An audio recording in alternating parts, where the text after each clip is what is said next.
Namaskaram, bonjour à toutes et à tous, que la source de vie guide tous vos pas.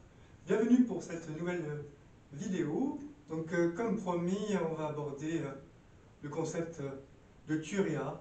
Turiya qui fait fantasmer beaucoup de personnes et qui est souvent mal expliqué, mal interprété, mal compris parce que beaucoup d'élèves et également de nombreux enseignants ont simplement une connaissance intellectuelle et faussée, livresque, de copier-coller et non pas Turiya en eux. Donc qu'est-ce que c'est que Turiya?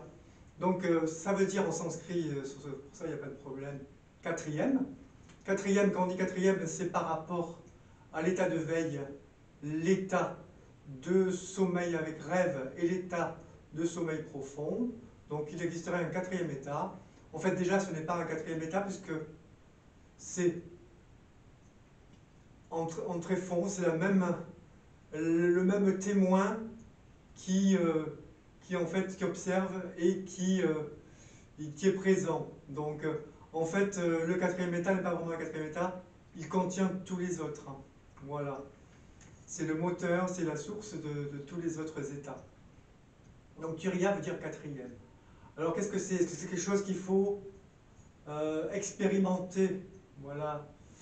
Donc l'expérience est limitée. Donc c'est exact qu'il faut pratiquer beaucoup. Pourquoi? Parce qu'il faut travailler sur le corps, sur le mental pour pouvoir se détacher, créer un espace, faire monter l'énergie, de manière à avoir l'esprit beaucoup plus clair, à accéder plus facilement à d'autres dimensions, ou être plus malléable et ouvert, qu'il y ait moins de blocage, on appelle ça les purifications. Et pour cela, la pratique est essentielle, est importante et même indispensable, quoi qu'en dise le néo-Advaita, Vedanta et autres.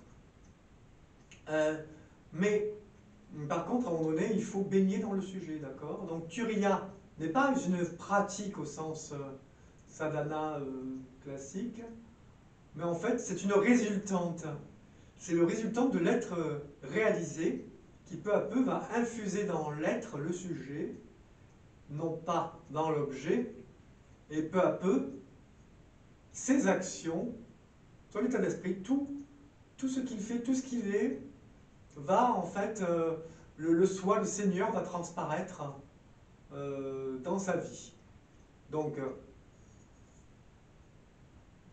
à la fin, on obtient donc l'état, entre guillemets, de Jivanmukta, qui est libéré vivant. Donc le verbe s'est fait chair.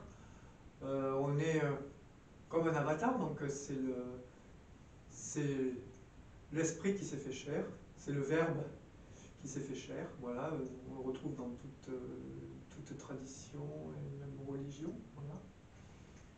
Mais donc, encore une fois, c'est se laisser infuser dans l'être et non plus dans l'expérience et dans les objets. Donc, dans le programme, dans mon premier livre, j'ai expliqué les techniques de base, puis les techniques intermédiaires et avancées. Et bien, dans le prochain livre que j'ai en préparation, je vais parler exclusivement, en supposant que tout le reste du premier livre a été acquis, non pas de façon livresque, mais en ayant pratiqué, bien sûr, tout, et en ayant obtenu les niveaux adéquats, et bien ensuite, il faut infuser dans l'être. Donc Turiya, en fait, c'est la résultante, la conséquence de baigner dans l'être, la voie du cœur, d'être dans le cœur. Non pas le cœur tic-toc, tic-toc, tic-toc, mais le centre de l'être. Encore une fois, c'est un symbole. Il ne faut pas prendre tout à la lettre. Voilà. Peu à peu, lorsqu'on accède à l'être, avec un grand E, eh bien,